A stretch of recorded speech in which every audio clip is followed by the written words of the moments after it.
Hello दोस्तों, क्या तुमने भी अपनी लाइफ को बेहतर बनाने के लिए कई सेल्फ हेल्प की बुक्स पढ़ी और सुनी है, लेकिन मैं कहूँ कि उन सब ने तुमसे झूठ बोला है। हाँ, तुमने सही सुना, झूठ। वे बुक्स कहती है हमेशा पॉजिटिव रहो, अपने सपनों का पीछा करो, तुम स्पेशल हो, और तुम वही कर रहे हो, दीवार पर सिर मार रहे हो और कुछ नहीं बदल रहा। लेकिन आज मार्क मैनसन हमें कुछ और बताने वाले हैं, कुछ ऐसा जो तुम्हारी हर उस धारणा को पलट देगा जो तुमने खुशी और सफलता के बारे में सीखी है। क्या होगा अगर मैं तुमसे कहूँ कि तुम्हें बस कम चीजों की परवाह करनी है? क्या होगा अगर मैं कहूँ कि तुम्हारी सबसे बड़ी समस्या ये है कि तुम बहुत ही ज्यादा परवाह करते हो? और क्या होगा अगर मैं तुमसे कहूँ कि असली आजादी तब मिलती है जब तुम ये स्वीकार कर लेते हो कि जिंदगी में दुख है और ये ठीक है? ये किताब तुम्हें ये नहीं सिखाएगी कि कैसे ज्यादा पाओ, ये तुम्हें सिखाएगी कैसे कम की परवाह करो। और हाँ, इसमें गालियां हैं, बहुत सारी गालियां। अगर तुम नाजुक दिल हो तो इस समरी को अभी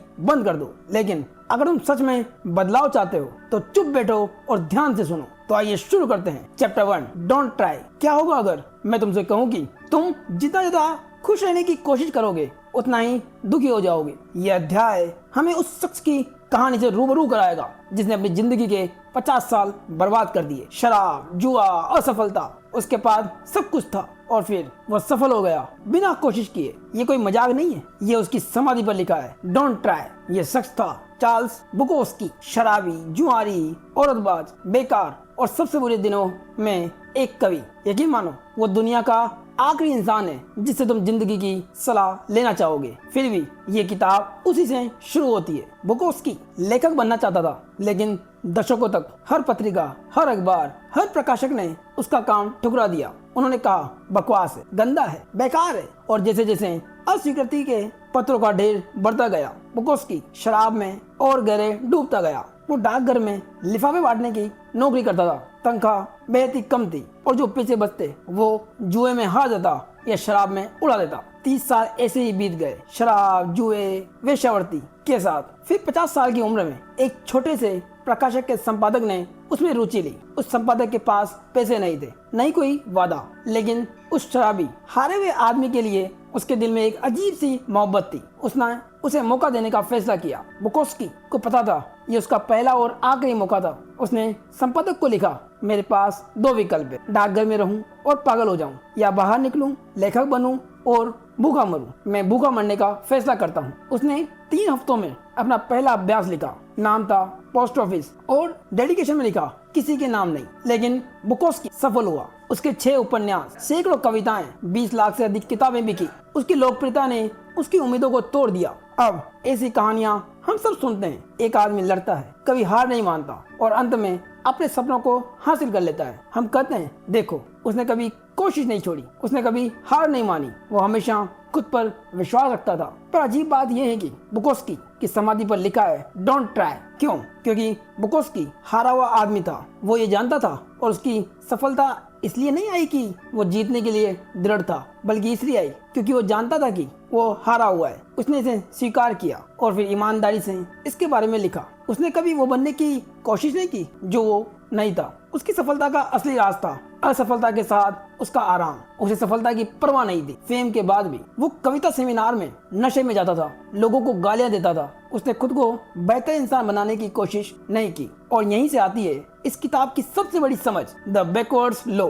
यानी जितना तुम अच्छा महसूस करने की कोशिश करोगे उतना ही बुरा महसूस करोगे। और विरोधाभासी रूप से अपने बुरे अनुभवों को स्वीकार करना ही एक सकारात्मक अनुभव है। सोचो, जितना तुम अमीर बनने की कोशिश करोगे उतना ही गरीब और बेकार महसूस करोगे। जितना तुम खुश और प्यार की पाने की कोशिश करोगे उतना ही अकेला और डरा हुआ महसूस करोगे। अल्बर्ट कैम्स ने कहा, तुम कभी खुश नहीं रहोगे अगर तुम ये ढूंढते रहेगी खुशी किस चीज से बनती है। तुम कभी जीवित नहीं रहोगे अगर तुम जीवन का अर्थ ढूंढ रहे हो। सीधे शब्दों में, कोशिश मत करो। अब तुम कहोगे, लेकिन मेरे सपनों का घर, मेरी परफेक्ट बॉडी, अगर मैं उन चीजों की परवाह करना बंद कर दिया तो मैं कभी कुछ हासिल नहीं कर पाऊंगा। गौर से देखो, कभी तुम्हारे साथ ऐसा हुआ है कि जब तुमने किसी चीज की कम परवाह की तो उसमें बेहतर करने लगे? जैसे जब तुमने किसी इंटरव्यू के बारे में ज्यादा नहीं सोचा और तुम अच्छा कर बैठे। यही बैकवर्ड्स लॉ है। अगर पॉजिटिव का पीछा करना नेगेटिव है तो नेगेटिव का पीछा करना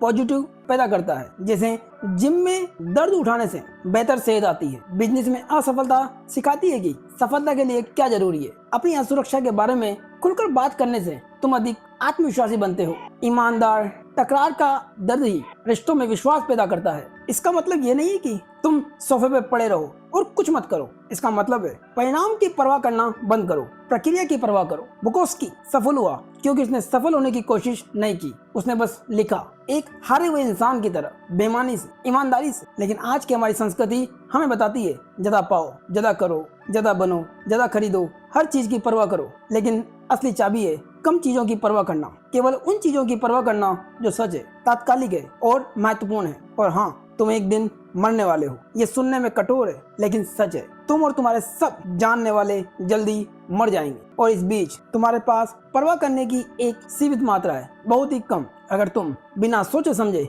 हर चीज और हर किसी की परवाह करोगे तो तुम खुद बर्बाद हो जाओगे। तो आज से डोंट ट्राई करो, कोशिश मत करो, बस करो। अपने को असफल होने दो, दर्द झेलने दो और फिर उठो और फिर करो। Chapter 2, happiness is a problem. क्या हो अगर मैं आपसे कहूँ कि खुशी की तलाश ही आपको दुखी बना रही है? क्या हो अगर मैं कहूँ कि समस्याएं होना ही जिंदगी का मतलब है और खुशी उन समस्याओं को सुलझाने से आती है? लगभग 2500 साल पहले नेपाल की पहाड़ियों में एक राजा रहता था। उसके बेटे के लिए उसकी एक बड़ी योजना थी कि वो अपने बच्चे के लिए परफेक्ट जिंदगी बनाएगा। उसके बच्चे को दुख का एक पल भी नहीं जीना पड़ेगा। हर जरूरत, हर इच्छा, हर वक्त पूरी होगी। राजा ने महल के चारों ओर ऊंची दीवारें बना दी। उसने बच्चे को लाड प्यार से बिगाड़ दिया। नौकर हर फरमाइश पूरी करते और राजकुमार बड़ा हुआ, मानव अस्तित्व की सामान्य क्रूरताओं से अनजान। लेकिन एक अजीब बात हुई, उसे सब कुछ मिल रहा था फिर भी वो खालीपन महसूस करता था। उसके पास सब कुछ था लेकिन किसी चीज का कोई मतलब नहीं था। एक रात राजकुमार ने महल से बाहर जाकर उसने एक नौकर को गाड़ी चलाने को कहा और वे पास के गांव पहुंचे। वहां उसने पहली बार मानवीय पीड़ियां देखी, बीमार लोग, बूढ़े लोग, भूखे लोग, मरते हुए लोग। वो सहम गया। वो महल लौटा और एक अजीब से संकट में डूब गया। उसने सोचा कि ये धन दौलत ही है जिसने मुझे दुखी किया। उसने भागने का फैसला लिया। उसने अपना राजपाट, अपना परिवार, अपना सब कुछ छोड़ दिया। सड़कों पर भिखारी बनकर रहने लगा, भूखा रहा, खुद को सताया, अजनबियों से खाने के टुकड़े मांगे। सालों बीत गए और फिर कुछ नहीं हुआ। उसे वो ज्ञान नहीं मिला जिसे उसकी तलाश थी। दुख भी उतना ही अर्थहीन लग रहा था जितना कि सुख। वो समझ गया दुख भी जब बिना उद्देश्य के हो तो उसका कोई मूल्य नहीं है। उस राजकुमार ने एक पेड़ के नीचे बैठकर 39 दिन तक ध्यान किया और उसे एक गहरी समझ आई। वो राजकुमार और कोई नहीं, बुद्ध थे और उनकी पहली सीख यह थी, जीवन दुख है। अब आज की हमारी संस्कृति क्या कहती है? खुश रहो, पॉजिटिव रहो, अपने सपनों का पीछा करो। ये सब सुनने में बहुत अच्छा लगता है ना? लेकिन यही सबसे बड़ी समस्या है। हम एक धारणा के तहत जीते हैं कि खुशी एक एल्गोरिदम है। अगर मैं एक्स चीज को हासिल कर लूं तो मैं खुश हो जाऊंगा। अगर मैं वाई चीज जैसा दिखूं तो खुश हो जाऊंगा। अगर मुझे जेड जैसा व्यक्ति मिल जाए तो मैं खुश हो जाऊंगा। यहाँ एक्स वाई जेड कोई वस्तु, इंसान या जगह कुछ भी हो सकता है। ये धारणा ही हमारी सबसे बड़ी समस्या है क्योंकि खुशी कोई इक्वेशन नहीं है जिसे हल किया जा सके। असली समस्या यह है कि हम सोचते हैं कि समस्याएं खत्म हो सकती है, लेकिन एक सुपर हीरो की कल्पना करें, डिसअपॉइंटमेंट पांडा। ये पांडा लोगों के दरवाजे खटखटाता है और कठोर सच बताता है। जी हाँ, बहुत पैसा कमाना अच्छा लगता है लेकिन इससे तुम्हारे बच्चे तुम्हें प्यार नहीं करेंगे। अगर तुम्हें खुद से पूछना पड़ रहा है कि तुम अपनी पत्नी पर भरोसा करते हो या नहीं, तो शायद तुम नहीं करते। तुम जिसे दोस्ती करते हो वो सिर्फ दूसरों को प्रभावित करने की कोशिश है। डिसअपॉइंटमेंट पांडा हमें एक और कठोर सच बताता है। हम इसलिए दुखी हैं क्योंकि दुख जैविक रूप से उपयोगी है। प्रकृति बदलाव के लिए दर्द का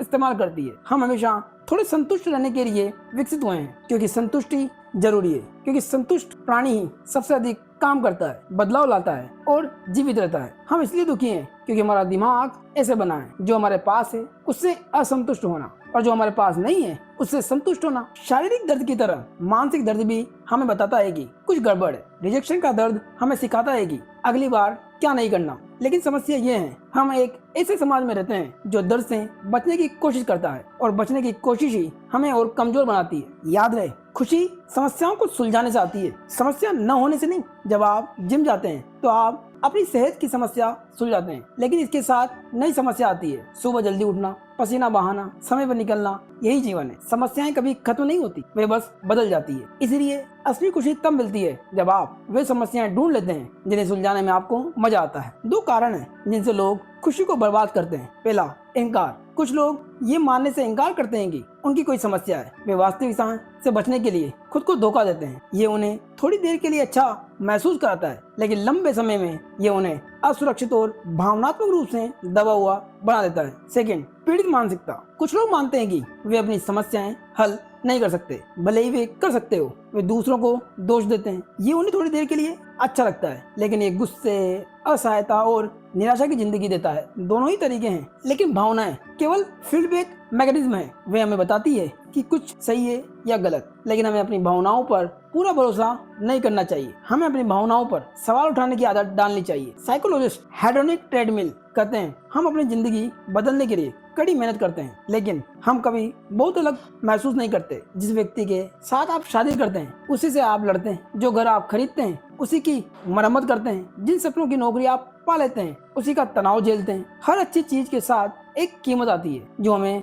अच्छा महसूस कराता है, वही हमें बुरा भी महसूस कराएगा। लेखक मार्क कहते हैं, मैंने खुद ने एक रॉक स्टार बनने का सपना देखा था। मैं घंटों स्टेज पर खुद को बजाते हुए भीड़ के बीच चीखने चिल्लाने की कल्पना करता था, लेकिन असलियत कुछ और ही निकली। मैं रोजाना रियाज करने का दर्द नहीं झेलना चाहता था। मैं 2M उठाने, गिग्स ढूंढने, लोगों को बुलाने का दर्द नहीं झेलना चाहता था। मैं चाहता था सिर्फ नतीजा, तालियां, पॉपुलैरिटी, लेकिन संघर्ष नहीं। और इसलिए मैं असफल रहा। तुम वही हो जो तुम झेलने को तैयार हो। जो लोग जिम के दर्द का मजा लेते हैं, उनके पास सिक्स पैक होते हैं। जो लोग कॉर्पोरेट सेक्टर में दर्द का मजा लेते हैं, वही सफलता की सीढ़ियों पे होते हैं। याद रहे, जिंदगी में चढ़ाई कभी खत्म नहीं होती। अगर तुम्हें लगता है कि कभी तुम रुक सकते हो, तो तुम गलत हो, क्योंकि आनंद स्वयं चढ़ाई में है, चोटी में पहुंचने पर नहीं। Chapter 3, you are not special. क्या होगा अगर मैं आपसे कहूँ कि आपकी माँ ने आपसे झूठ बोला था? हाँ, वही प्यारी सी माँ जिसने आपको बताया था, तुम स्पेशल हो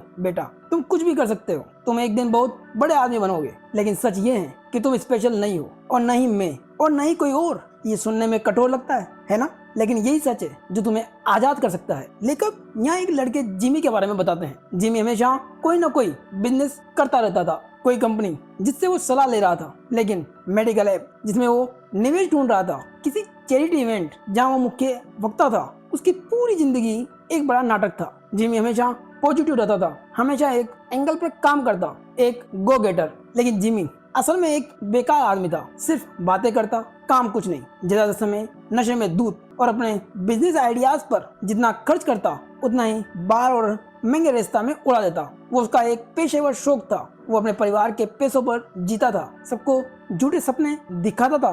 कभी कभी वो थोड़ी कोशिश भी करता, किसी बड़े आदमी को फोन लगाता, नाम गिनाता, लेकिन कभी कभी ही वो काम करता। लेकिन इस सबसे कुछ नहीं हुआ। उसके सारे वेंचर हवा में उड़ जाते थे। फिर भी जिमी खुद के बारे में बहुत अच्छा महसूस करता था। उसका आत्मविश्वास एक भ्रम था। जो लोग उस पर हंसते थे, वे उसकी नजर में अपने जीवन का अवसर चूक रहे थे। जो लोग उसके बिजनेस आइडियाज पर सवाल उठाते थे, वे उसकी प्रतिभा को समझने के लिए बहुत अज्ञानी थे। जिमी को अपनी ही बकवास पर विश्वास था। 1960 के दशक में साइकोलॉजी में हाई सेल्फ एक्सट्रीम का चलन शुरू हुआ। शोधकर्ताओं ने पाया कि जो लोग अपने बारे में अच्छा सोचते थे, वे बेहतर प्रदर्शन करते थे। तो उन्होंने सोचा, चलो सबको सिखाते हैं कि वे स्पेशल है। 1970 के दशक में स्कूलों में ये सिखाया जाने लगा, खासकर उन बच्चों को जिन्हें कम मार्क्स मिलते थे। बच्चों को होमवर्क दिया गया, अपने बारे में 5 चीजें लिखो जो तुम्हें स्पेशल बनाती है। टीचर उनसे कहने लगे, तुम स्पेशल हो, तुम महान बनने के लिए बने हो। लेकिन एक दशक बाद डेटा आ गया कि हम सब स्पेशल नहीं है। असलियत ये है कि सिर्फ अपने बारे में अच्छा महसूस करने का कोई मतलब नहीं, जब तक कि तुम्हारे पास अच्छा महसूस करने का कोई वास्तविक कारण ना हो। असफलता और प्रतिकूलता दरअसल मजबूत और सफल वयस्कों के विकास के लिए जरूरी है। जिमी जैसे लोगों को पैदा करने वाली यही मानसिकता है, जो खुद को स्पेशल समझते हैं लेकिन असल में कुछ हासिल नहीं करते। याद रहे, जो लोग अपने बारे में हर समय अच्छा महसूस करते हैं, वे ज्यादा समय अपने बारे में ही सोचते हैं। अपने आप को ये विश्वास दिलाने में बहुत ही ज्यादा ऊर्जा लगती है कि उनकी गंदगी से बदबू नहीं आती, खासकर जब वे वास्तव में टॉयलेट में रह रहे हो या उन्होंने अपनी जिंदगी टॉयलेट जैसी बना दी हो। याद रहे, जो व्यक्ति वास्तव में उच्च आत्ममूल्य रखता है, वो अपने चरित्र के नकारात्मक भागों को देख सकता है। हाँ, कभी कभी मैं पैसे के मामले में गैर जिम्मेदार हूँ। हाँ, कभी कभी मैं अपनी सफलताओं को बड़ा चढ़ाकर बताता हूँ। वो स्वीकार करता है और फिर उन्हें सुधारने के लिए कार्य करता है। लेकिन जिम्मी जैसे लोग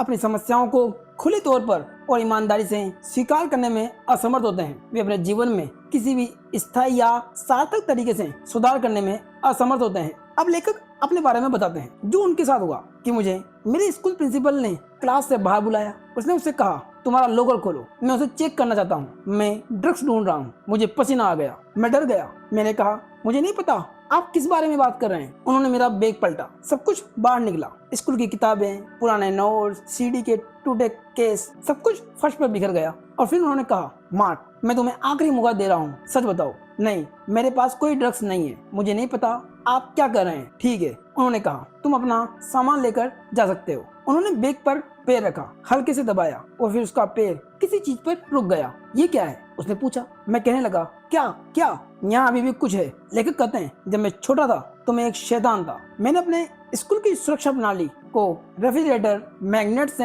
हैक कर लिया था ताकि मैं आधी रात को बाहर निकल सकूं। और मैंने अपने बैकपैक के तले में एक गुप्त डिब्बा काट रखा था और यही डिब्बा प्रिंसिपल के पैर के नीचे आ गया था। मुझे स्कूल से निकाल दिया गया। मेरे माता पिता ने मुझे घर में कैद कर दिया। कोई दोस्त नहीं, कोई आज़ादी नहीं। माँ ने मेरे सारे टी शर्ट फेंक दिए। मेरे फादर मुझे अपने ऑफिस ले जाते और घंटों पेपर फाइल वर्क करवाते। और जब मैंने अपना काम सुधार लिया तो मेरे माता पिता का तलाक हो गया। इतने कम समय में मैंने अपने सभी दोस्त, अपने समुदाय, अपने कानूनी अधिकारों और अपने परिवार को खो दिया। जब हमारे जीवन में ऐसे वास्तविक दर्दनाक पल होते हैं तो हम अचेतन रूप से महसूस करने लगते हैं कि हमारी समस्याएं ऐसी है जिन्हें हम कभी हल नहीं कर सकते। और यही असमर्थता हमें दुखी और असहाय बना देती है। लेकिन इसका एक और परिणाम भी होता है। अगर हमारी समस्याएं अघुलनशील है तो हमारा अचेतन मन सोचता है कि हम या तो अद्वितीय रूप से स्पेशल हैं या अद्वितीय रूप से दोष, कि हम किसी तरह बाकी सबसे अलग हैं और हमारे लिए नियम अलग होने चाहिए। सीधे शब्दों में बताएं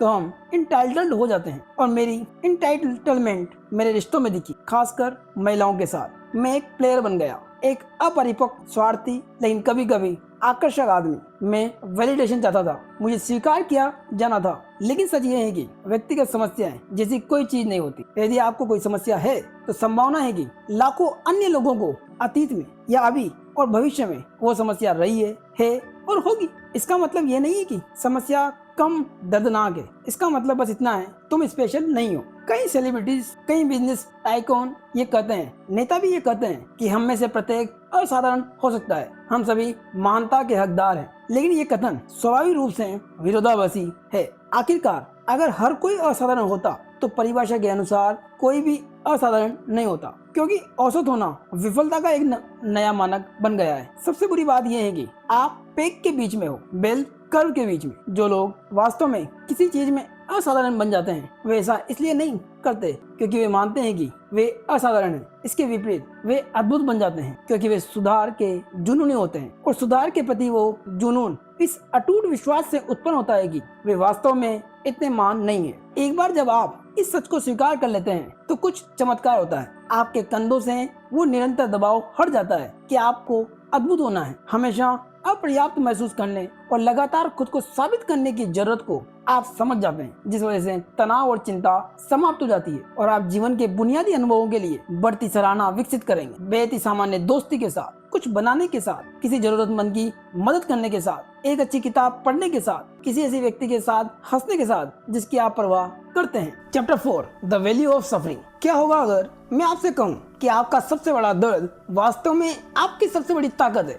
समय है दिसंबर 1944, द्वितीय विश्व युद्ध के आखिरी महीने। जापान हार रहा था। एक जवान हीरो ओनोदा को फिलीपींस के एक छोटे से द्वीप लुबांग पर भेजा गया। उसे आदेश दिया गया कि कभी आत्मसमर्पण मत करना, अंतिम सांस तक लड़ना। फरवरी 1945 में अमेरिका सेना ने द्वीप पर कब्जा कर लिया। ज्यादातर जापानी सैनिक मारे गए या आत्मसमर्पण कर दिया, लेकिन ओनोदा और उसके 3 साथी जंगल में छिपे गए। वहीं से उन्होंने गुरिल्ला युद्ध शुरू कर दिया। अमेरिकी सैनिकों और स्थानीय लोगों पर हमले करते, सप्लाई लाइन तोड़ते। उसी साल अगस्त में अमेरिकियों ने हिरोशिमा और नागासाकी पर परमाणु बम गिरा दिया। इस वजह से जापान ने आत्मसमर्पण कर दिया। दुनिया की सबसे खूनी जंग खत्म हो गई। लेकिन ओनोदा और उसके 2 साथियों को पता नहीं था क्योंकि वो जंगल में छिपे थे। अमेरिकी सेना और जापानी सरकार ने हजारों पर्चे गिराए। युद्ध खत्म हो गया, घर आ जाओ। ओनोदा ने उन पर्चों को पढ़ा, लेकिन उसने सोचा ये एक जाल है। अमेरिकियों ने ये झूठ फैलाया है ताकि वे हमें बाहर निकाले और मार डाले। उसने पर्चे जला दिए और वो लड़ता रहा। 5 साल बीत गए, पर्चे बंद हो चुके थे। ज्यादातर अमेरिकी सेना घर लौट चुकी थी। स्थानीय लोग अपनी सामान्य जिंदगी में लौटने की कोशिश कर रहे थे, लेकिन ओनोदा और उनके 3 साथी अभी भी जंगल में थे। किसानों पर गोलियां चलाते, फसलें जलाते, जानवर चुराते। एक और दशक बीत गया, 1959 तक। ओनोदा के एक साथी ने आत्मसमर्पण कर दिया, दूसरा मारा गया। फिर 1972 में उसका आखिरी साथी कोजुका स्थानीय पुलिस के हाथ गोलीबारी में मारा गया। युद्ध खत्म हुए 1/4 सदी बाद भी वो लड़ रहा था। ओनोदा अब अकेला था। 30 साल से अधिक समय उसे जंगल में हो चुका था। 1972 में कोजुका की मौत की खबर जापान पहुंची। लोग हैरान थे। उन्हें लगा था कि युद्ध के सभी सैनिक वापस आ चुके हैं। मीडिया ने सवाल उठाया कि अगर कोजुका 1972 तक लुबांग पर था तो शायद ओनोदा अभी भी जीवित हो। जापानी और फिलीपीन सरकार ने सर्च टीम भेजी, उन्हें कुछ नहीं मिला। इसी समय एक युवक नोरियो सुजुकी ने पहली बार ओनोदा के बारे में सुना। सुजुकी एक साहसी खोजकर्ता और थोड़ा सा पागल था। युद्ध के बाद पैदा हुआ। उसने स्कूल छोड़ दिया था और 4 साल तक एशिया, मिडिल ईस्ट और अफ्रीका में हिचहाइकिंग की थी। पार्कों में सोता, जेलों में दिन काटता और तारों के नीचे अपना जीवन बिताता। 1972 में सुजुकी को एक नए साहसी कार्य की जरूरत थी। वो जापान की सख्त संस्कृति से तंग आ चुका था। उसे स्कूल से नफरत थी, उससे नौकरी नहीं हो पाती थी। वो वापस सड़कों पर जाना चाहता था। सुजुकी के लिए ओनोदा की कथा उसकी समस्याओं का जवाब थी। वो मानता था कि वही ओनोदा को ढूंढेगा, भले ही जापानी, फिलीपीन और अमेरिकी सरकारों के खोजी दल नहीं ढूंढ पाए थे। भले ही स्थानीय पुलिस 3 साल से जंगल छान रही थी, वो बेरोजगार, कॉलेज ड्रॉप आउट, हिप्पी उसे ढूंढेगा। बिना किसी हथियार के, बिना किसी सैन्य प्रशिक्षण के सुजुकी लुबांग गया और अकेले ही जंगल में भटकने लगा। उसकी रणनीति थी ओनोदा का नाम जोर से चिल्लाना और उसे बताना कि सम्राट उसके बारे में चिंतित है। उसने ओनोदा को 4 दिनों में ढूंढ लिया। सुजुकी ने ओनोदा से पूछा, तुम यहाँ क्यों रुके हो? युद्ध तो तभी खत्म हो गया था। ओनोदा ने कहा, मुझे आदेश दिया गया था कभी आत्मसमर्पण मत करना। मैं सिर्फ एक आदेश का पालन कर रहा था। ओनोदा ने सुजुकी से पूछा, तुम एक हिप्पी बच्चा हो और तुम मुझे क्यों ढूंढ रहे थे? सुजुकी ने कहा, मैं जापान से 3 चीजों की तलाश में निकला था। लेफ्टिनेंट ओनोदा, एक पांडा और एक हिम मानव। इसी क्रम में 2 साहसी, 2 भटके हुए, 2 ऐसे इंसान जिन्होंने अपनी जिंदगी के बड़े हिस्से को एक ऐसे लक्ष्य में लगा दिया था जो दुनिया को बेकार लग रहा था। लेकिन यहाँ सबसे बड़ा सवाल है, क्या ओनोदा खुश था? उसने बाद में कहा, मुझे कुछ भी पछतावा नहीं है। मुझे अपने चुनावों और लुबांग पर अपने समय पर गर्व है। एक मृत साम्राज्य की सेवा में अपने जीवन का एक बड़ा हिस्सा समर्पित करना सम्मान की बात थी। दोनों ने चुना कि वे कैसे दुख झेलना चाहते हैं। ओनोदा ने एक मृत साम्राज्य के प्रति वफादारी के लिए दुख चुना। सुजुकी ने रोमांच के लिए दुख चुना, चाहे कितना भी बेवकूफी भरा क्यों ना हो। दोनों के लिए उनका दुख मायने रखता था और क्योंकि इसका कोई मतलब था वे इसे सहन कर सके।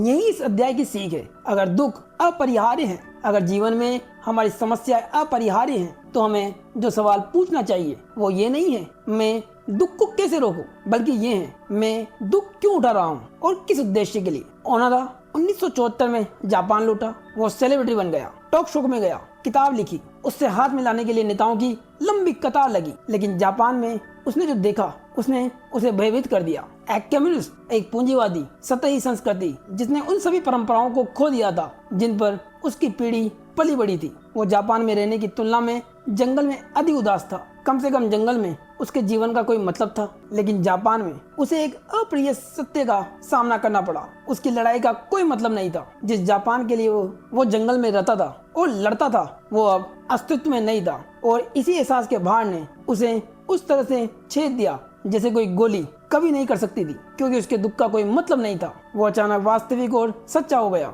उसके 30 साल बर्बाद हो गए थे। याद रहे, सेल्फ अवेयरनेस एक प्याज की तरह है। इसमें कई परतें होती है और जितना अधिक आप उन्हें छिलते हैं उतनी अधिक संभावना है कि आप अनुचित समय पर रोने लगेंगे। पहली परत, अपनी भावनाओं की सरल समझ। जब मैं खुश होता हूँ तो ऐसा होता है, या तो ये मुझे दुखी करता है या ये मुझे आशा देता है। दूसरी परत, ये पूछने की क्षमता की हम कुछ भावनाओं को महसूस करते हैं। तुम गुस्सा क्यों हो? तुम उदास क्यों हो? ये सवाल महत्वपूर्ण है क्योंकि ये बताते हैं कि हम सफलता या विफलता क्या मानते हैं? तीसरी परत, सबसे गहरी, हमारे व्यक्तिगत मूल्य। मैं इसे सफलता क्यों मानता हूँ? मैं खुद को मापने के लिए इसे कैसे चुन रहा हूँ? और सफलता के उस मानक से मैं खुद को और अपने आसपास के सभी लोगों को कैसे आंक रहा हूँ? इसे ऐसे समझिए, मेरे भाई से बात नहीं होती, इससे मुझे दुख होता है। मैंने सोचा हम भाई हैं, हमारा रिश्ता अच्छा होना चाहिए, लेकिन मैं अपने भाई के प्रति सफलता को कैसे माप रहा हूँ? फोन कॉल और टेस्ट की आवृत्ति से, कि उससे हमारी बात हो जाती है फोन कॉल और टेस्ट पर? क्या ये एक अच्छा मापदंड है? शायद नहीं। शायद मुझे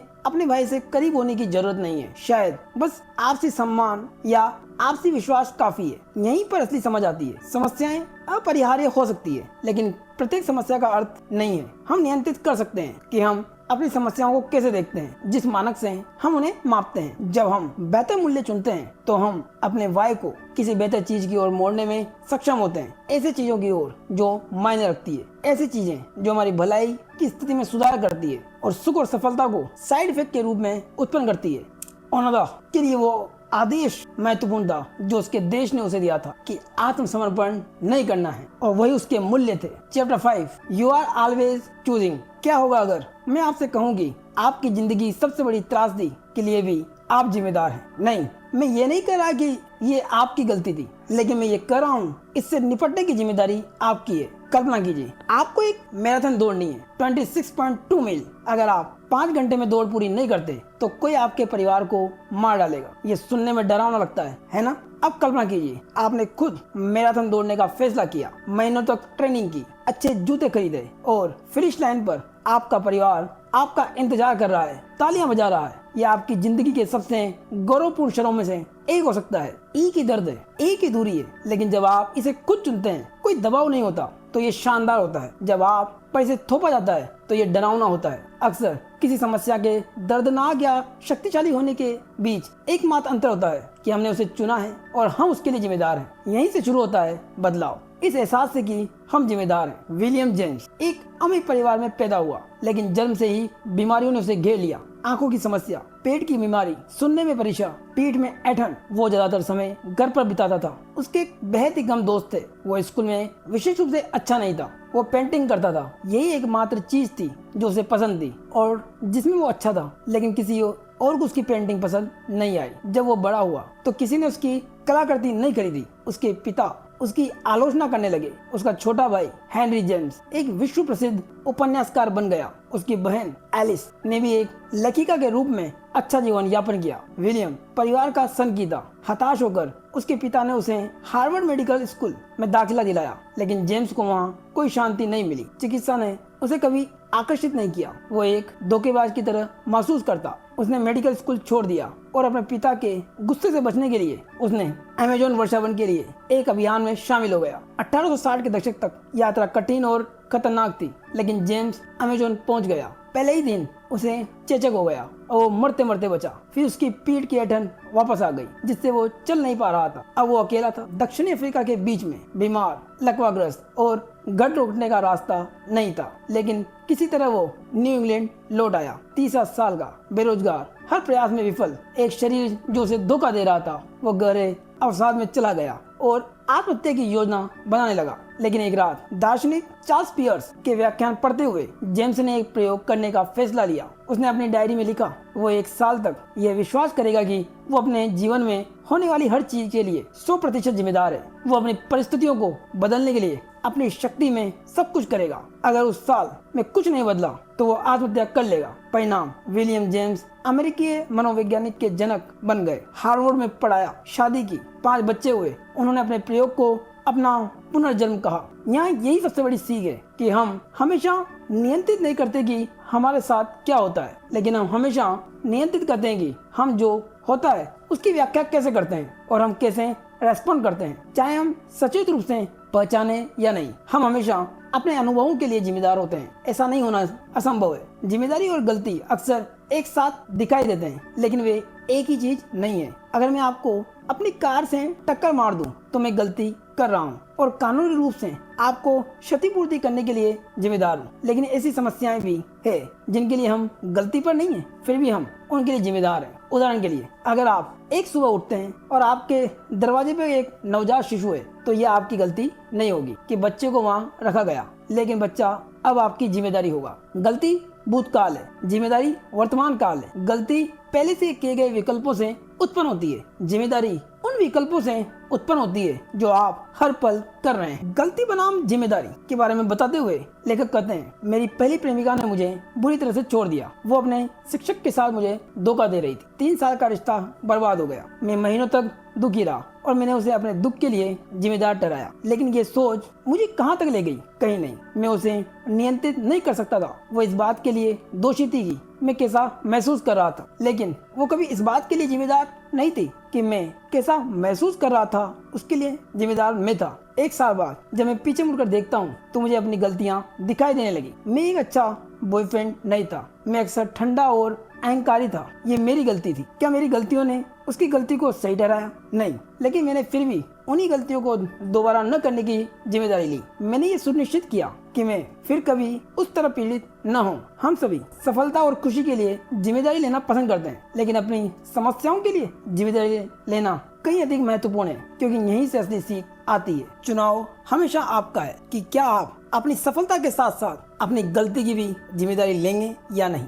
chapter 6, you are wrong about everything. क्या होगा अगर मैं कहूँ कि आप जिस सच पर अपनी जिंदगी बना रहे हैं वो सच नहीं है? 500 साल पहले लोग कैलिफोर्निया को एक द्वीप मानते थे। डॉक्टर खून बहाकर बीमारियां ठीक करते थे। औरतें अपने चेहरे पर कुत्ते का यूरियन मलती थी झुर्रियां कम करने के लिए। वे गलत थे, बिल्कुल गलत। और आप भी। इस अध्याय में आप जानेंगे कि क्यों अपनी गलती को स्वीकार करना सबसे बड़ी आजादी है और कैसे सही होने की जिद आपकी जिंदगी बर्बाद कर रही है। लेखक कहते हैं, हम अपने विश्वासों और यादों को लेकर अक्सर बहुत ही आश्वस्त होते हैं, लेकिन सच ये है कि हम में से ज्यादातर लोग ज्यादातर चीजों के बारे में गलत होते हैं। हमारी यादें झूठी हो सकती है, हमारी मान्यताएं बिना सबूत के बनी होती है और हमेशा सही होने की जिद हमें तरीके से रोकती है। असली विकास तब होता है जब हम ये स्वीकार कर लेते हैं कि हम गलत हो सकते हैं और अपने विश्वासों पर लगातार सवाल उठाते हैं। लेखक कहते हैं कि एक छोटा बच्चा होने से लेकर बड़े होने तक वो हर कदम पर गलत थे। उन्हें लगता था कि मीडियोकर एक सब्जी है और वॉशिंगटन बीसी का मतलब डायनासोर का जमाना है। एक किशोर के रूप में वो सबको बताता था कि उसे किसी चीज की परवाह नहीं है, बल्कि असल में वो बहुत ही ज्यादा परवाह करता था। लेखक कहते हैं कि प्रेजेंट मार्क पास्ट मार्क की तरह गलती देख सकता है और फ्यूचर मार्क प्रेजेंट मार्क को गलत साबित करेगा। और ये अच्छी बात है क्योंकि इसका मतलब है वो बढ़ रहा है। विकास का मतलब गलती से सही होना नहीं है, बल्कि गलती से थोड़ा कम गलत होना है। इसलिए हमें हमेशा सही होने की फिक्र छोड़नी चाहिए। लेखक एक प्रयोग का उदाहरण देते हैं। एक कमरे में एक व्यक्ति को कुछ बटन दिए जाते हैं। हर बार जब कोई खास क्रम दबाता है तो एक लाइट जलती है और उसे एक अंक मिलता है। वो सोचता है कि उसने सही क्रम ढूंढ लिया, लेकिन अंक पूरी तरह से रैंडम होते हैं, कोई क्रम नहीं है। फिर भी हर व्यक्ति कमरे से बाहर निकलकर दावा करता है कि उसने सही क्रम ढूंढ लिया है। लेखक कहते हैं, हमारा दिमाग अर्थ बनाने वाली मशीन है, लेकिन वो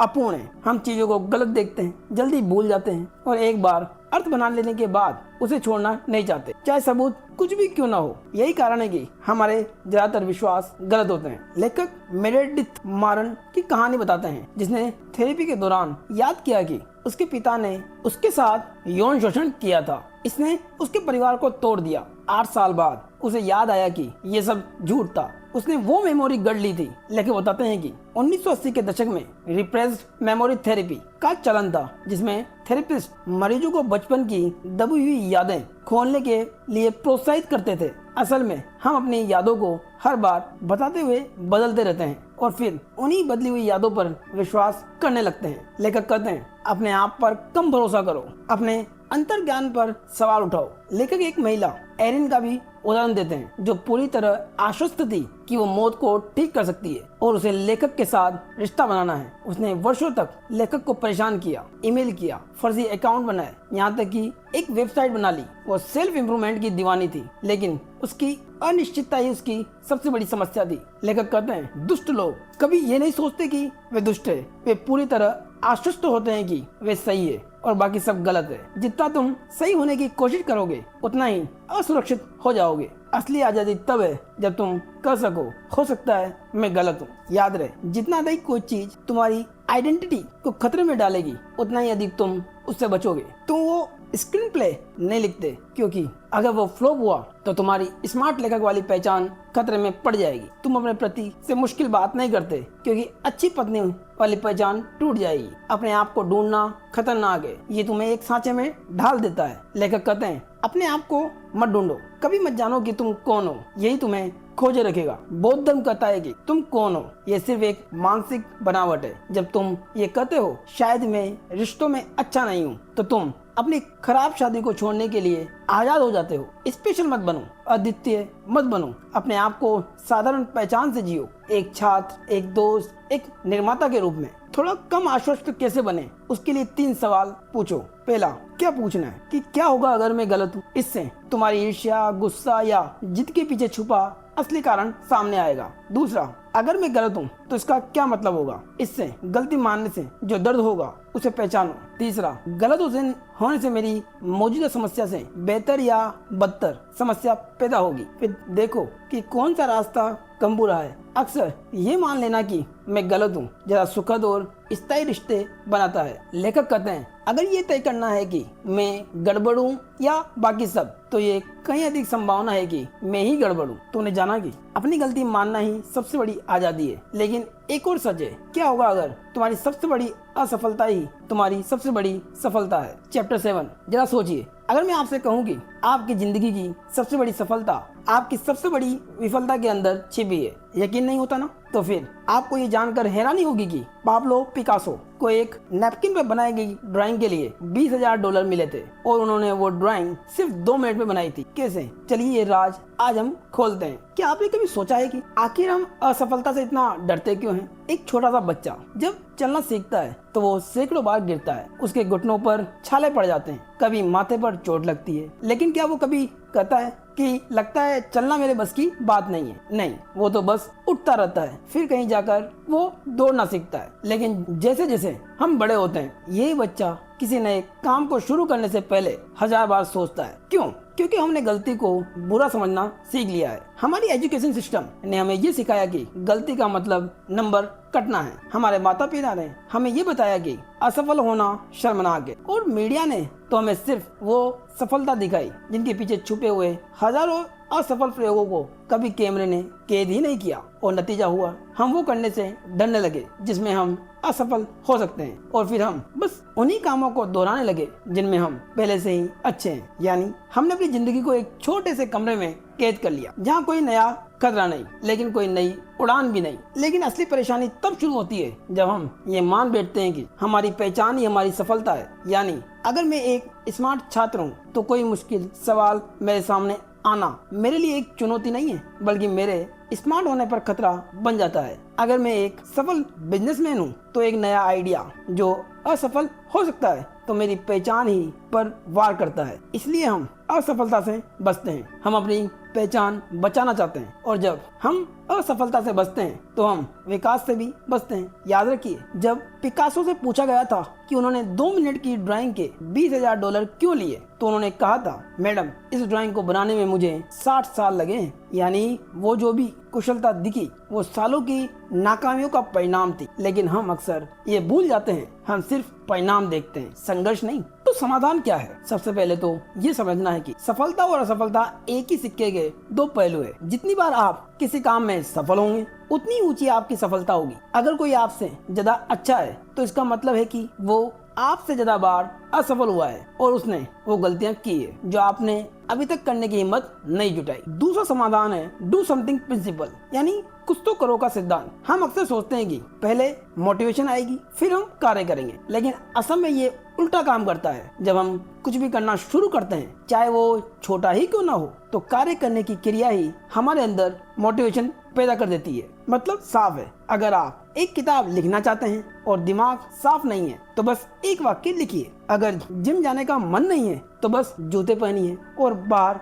निकल जाइए। ये छोटी शुरुआत आपकी मानसिक लकीर को तोड़ देती है। यहाँ असली सीख ये है कि दर्द प्रोसेस का हिस्सा है। एक मोटिवेशन मनोवैज्ञानिक काज़िमिर्ज डाबरोवस्की ने द्वितीय विश्व युद्ध के उन जीवित बचे हुए लोगों पर शोध किया जिन्होंने अत्याचार देखे थे। हैरानी की बात यह थी कि उनमें से कई ने युद्ध के दर्द को अपनी ताकत बनाया। वे पहले की तुलना में ज्यादा ग्रेटफुल, ज्यादा संवेदनशील और ज्यादा मजबूत बन गए थे। यानी हर दर्द बुरा नहीं होता, असली बुराई तो दर्द को नकारने में है। जब आप मान लेते हैं कि असफलता आएगी और वो आपके विकास का हिस्सा है, तो आप डू समथिंग प्रिंसिपल को अपना लेते हैं। और एक बार जब कार्य शुरू हो जाता है, असफलता डरावनी नहीं बल्कि फायदेमंद लगने लगती है, क्योंकि अब आपके लिए मैट्रिक सफलता नहीं बल्कि सिर्फ कार्य करना है। और जब कार्य करना ही आपकी सफलता है, तो आप असफल ही नहीं हो सकते। Chapter 8, the importance of saying no. क्या आपने कभी सोचा है कि जिंदगी में पूरी आजादी होने का मतलब सब कुछ करना नहीं बल्कि ये जानना है कि क्या नहीं करना है। एक शख्स था जिसने 55 देशों का सफर किया। उसके दर्जनों दोस्त और अफेयर्स थे, फिर भी वो खालीपन महसूस कर रहा था। आखिर उसे असली सुकून कहाँ मिला? चलिए जानते हैं कि उस अनोखे रास्ते के बारे में जो ना कहने से शुरू होता है। जरा अपने आसपास देखिए, हम सबको सिखाया जाता है कि हाँ कहना अच्छी बात है। नौकरी के लिए हाँ, दोस्तों के प्लान के लिए हाँ, हर मौके के लिए हाँ। लेकिन क्या होता है जब हम हर चीज को हाँ कहने लगते हैं? हमारी एनर्जी बिखर जाती। हम हर किसी को खुश करने की कोशिश में अपना दम घोट देते हैं। हम एक ऐसी दुनिया में जी रहे हैं जहाँ हमें बताया जाता है कि ज्यादा हमेशा बेहतर है, ज्यादा पैसा, ज्यादा दोस्त, ज्यादा अनुभव। लेकिन क्या ये सच में ऐसा है? एक दिलचस्प सच्चाई ये है कि जब हमारे पास बहुत सारे विकल्प होते हैं तो हम कम संतुष्ट रहते हैं। मनोवैज्ञानिक इसे पैराडॉक्स ऑफ चॉइस कहते हैं। मतलब अगर आपको 2 घरों में से एक चुनना है तो आप खुश रहेंगे, लेकिन अगर 28 घरों में से एक चुनना है तो आप हमेशा यही सोचेंगे कि कहीं बेहतर तो नहीं छोड़ दिया। और यही चिंता हमें जीने नहीं देती। समस्या तब आती है जब हम अस्वीकार किए जाने के डर से न कहना ही छोड़ देते हैं। हम सोचते हैं कि अगर हमने ना कहा तो लोग हमें पसंद नहीं करेंगे। हम अपनी असली भावनाओं को दबाकर, झूठी मुस्कान पहनकर हर उस चीज के लिए हाँ करने लगते हैं जो हमें अंदर से खोखला कर रही होती। लेखक बताते हैं कि वो खुद एक समय ऐसे ही भटक रहे थे। वो 55 देशों में घूमे, उसके कई रिश्तेदार थे, वो पूरी तरह आजाद, लेकिन उन्हें लगा कि उनकी जिंदगी में किसी भी चीज की गहराई नहीं है। वो एक सतही मौज मस्ती के चक्कर में फंसे हुए हैं, असली खुशी से कोसों दूर। यही वो संघर्ष है जहाँ हम सोचते हैं कि सब कुछ पाकर हम खुश होंगे, लेकिन हमें कुछ नहीं मिलता। तब उन्हें एक एहसास हुआ, असली आजादी हाँ कहने में नहीं बल्कि सही चीजों के लिए ना कहने में है। जब आप किसी एक चीज के लिए खुद को कमिट करते हैं तो आप बाकी सबको ना कर रहे होते हैं, और ये ना ही आपको ताकत देता है। लेकिन कहते हैं कि रूस की यात्रा के दौरान उन्हें एक नई समझ मिली। वहाँ लोग बिना झिझक सच बोलते हैं। अगर उन्हें कुछ बेवकूफी लगता है तो कहते हैं ये बेवकूफी है। लेकिन अजीब बात है कि इस रूखेपन के अंदर एक गहरा भरोसा छिपा था। उन्हें एहसास हुआ कि पश्चिम संस्कृति में हम पसंद किए जाने के चक्कर में झूठ बोलते हैं, जबकि रूस में वे भरोसे के लिए सच बोलते हैं। अस्वीकृति यानी रिजेक्शन हमारी जिंदगी को बेहतर बनाती है, क्योंकि ये हमें बताती है कि कौन से रिश्ते और चीजें हमारे लिए सही नहीं है। याद रहे, बिना संघर्ष के भरोसा नहीं बनता। अगर आप हर बात पर हाँ ही कहेंगे तो आप एक जी हुजूर बनकर रह जाएंगे जिस पर कोई भरोसा नहीं करता। जब आप सामने वाले को ना कहने की हिम्मत रखते हैं तभी असली रिश्ते मजबूत होते हैं। एक स्वस्थ रिश्ते में दोनों लोग अपनी सीमाएं तय करते हैं। वे एक दूसरे की सीमाओं को हल करने की कोशिश नहीं करते बल्कि एक दूसरे को अपनी सीमाएं खुद हल करने में सपोर्ट करते हैं। जब आप दूसरे की भावनाओं के लिए जिम्मेदारी लेने से इनकार करते हैं तब आप एक मजबूत इंसान बनते हैं। Chapter 9, and then you die. क्या होगा अगर मैं आपसे कहूँ कि आपकी जिंदगी की सबसे बड़ी प्रेरणा आपकी मौत है? एक 19 साल के लड़के ने अपने सबसे अच्छे दोस्त को एक पार्टी में खो दिया। उस दोस्त ने एक छोटी सी चट्टान से छलांग लगाई और वापस नहीं आया। उस रात जो लड़का बच गया वो आज ये किताब लिख रहा है। वो कहता है, मैंने उस रात मरना सीखा, तब जाकर जीना सीखा। लेखक अपने एक दोस्त की मौत का जिक्र करते हुए कहते हैं कि उनका एक दोस्त जोश एक पार्टी में चट्टान से कूद गया और उसकी मौत हो गई। ये एक दर्दनाक हादसा था, लेकिन इस हादसे ने लेखक की जिंदगी हमेशा के लिए बदल दी। उसने महसूस किया कि जब तक हम मौत को नहीं समझेंगे हम जिंदगी को सही से नहीं जी सकते। एक विद्वान अर्नेस्ट बेकर ने अपनी किताब द डिनायल ऑफ डेड में दो बड़ी बातें कही। पहली, इंसान ही एकमात्र ऐसा जानवर है जो अपनी मौत के बारे में सोच सकता है। एक कुत्ता ये नहीं सोच सकता कि 10 साल बाद मैं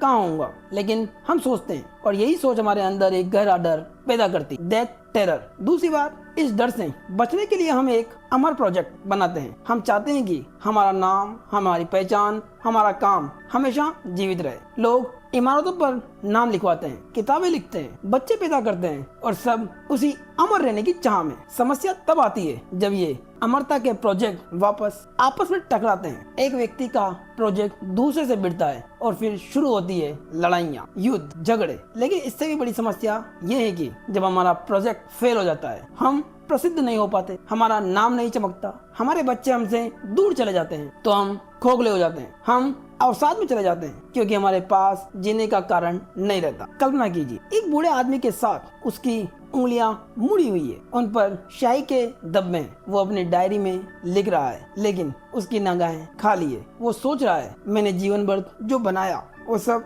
किसी और के नाम पर चला गया, अब मैं किस काम का। यही वो पल है जब अमरता का सपना टूटता है। लेखक कहते हैं कि अपने दोस्त की मौत के बाद वो गहरे अवसाद में चले गए। उन्हें लगा कि जिंदगी का कोई मतलब नहीं है। वो बिस्तर पर पड़े रहते, दीवारों को घूरते और सोचते कि मैं क्यों जी रहा हूँ। यही वो डेथ टेरर था, मौत का वो खौफ जो उसे अंदर से खा रहा था। तब एक रात उसने एक सपना देखा। उसके दोस्त जोश ने उससे कहा, तुम मेरी मौत से इतना दुखी क्यों हो जबकि तुम खुद जीने से इतना डरते हो। यह सपना उसके लिए वोकअप कॉल था। उसे एहसास हुआ, अगर मौत अनिवार्य है तो डरने का कोई मतलब नहीं। अगर सब कुछ एक दिन खत्म हो जाना है तो फिर असफलता, शर्म या दूसरों की राय की क्या कीमत। यहीं से शुरू होता है असली बदलाव। जब आप मौत को स्वीकार कर लेते हैं तो हर छोटी बड़ी चीज हल्की हो जाती। आप जिम्मेदारी लेने से नहीं डरते क्योंकि वैसे भी एक दिन मरना है। आप ना करने से नहीं डरते क्योंकि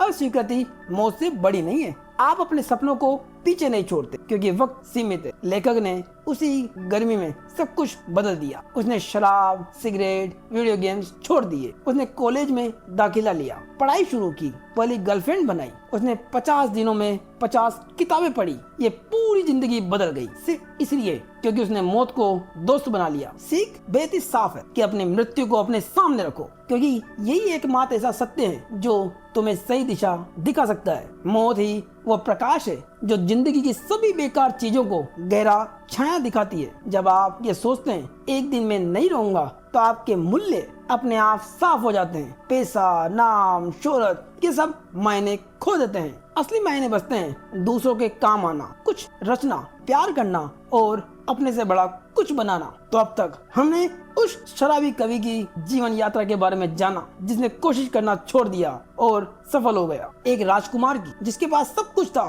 फिर भी वो खाली था। एक सैनिक की जिसने 30 साल तक एक ऐसा युद्ध लड़ा जो खत्म हो चुका था। एक लड़के की जिसने अपने दोस्त को एक छोटी सी छलांग में खो दिया और उसी रात जीना सीख लिया। इन सब कहानियों में एक सच छिपा है, वही सच जो हम अक्सर टालते हैं, नजरअंदाज करते हैं और जितना हो सके उससे भागते हैं। वो सच ये है, जिंदगी दुख है, लेकिन ये कोई बुरी खबर नहीं है, ये असल में आजादी है। क्योंकि जब तुम ये मान लेते हो कि दुख आएगा, जब तुम ये स्वीकार कर लेते हो कि समस्याएं कभी खत्म नहीं होगी, तो तुम्हारे पास एक विकल्प बचता है। तुम चुन सकते हो कि किस समस्या को सुलझाने में अपना वक्त लगाना है। तुम चुन सकते हो किस चीज की परवाह करनी है। और अगर तुमने ध्यान दिया हो तो यही इस किताब का असली नाम है, the subtle art of not giving a fuck, परवाह न करने की कला। लेकिन यहाँ एक अंदरूनी समझ लेना जरूरी है। ये कला तुम्हें उदासीन नहीं बनाती, ये तुम्हें बेफिक्र नहीं बनाती, ये तुम्हें बनाती है सेलेक्टिव। तुम केवल उन चीजों की परवाह करोगे जो सच में मायने रखती है, अपने परिवार की, अपने दोस्तों की, अपने उस काम की जो तुम्हें जगाता है, और बाकी सब उसे जाने दो बिना गिले शिकवे के, बिना पछतावे के। ये आसान नहीं है, तुम गलतियां करोगे, तुम असफल होगे, तुम्हें ना सुनना पड़ेगा, तुम्हें ना कहना पड़ेगा और कभी कभी तुम टूटोगे। लेकिन हर बार जब तुम गिरोगे तुम उठोगे और हर बार थोड़ा कम गिरोगे, थोड़ा कम टूटोगे, थोड़ा ज्यादा मजबूत बनोगे। लेकिन अब तुम जानते हो कि असफलता कोई शर्म नहीं है, वो तो सीढ़ी है। अब तुम जानते हो कि ना कहना कोई क्रूरता नहीं है, वो तो सीमा है। अब तुम जानते हो कि मौत कोई अंत नहीं, वो चीज है जो तुम्हें असली जीवन जीने की हिम्मत देती है। तो अब सिर्फ सुनना बंद करो, करना शुरू करो। और दोस्तों, वीडियो पसंद आया हो तो लाइक करें, कमेंट करें, चैनल को सब्सक्राइब करें और हाई बटन पर क्लिक करें। धन्यवाद।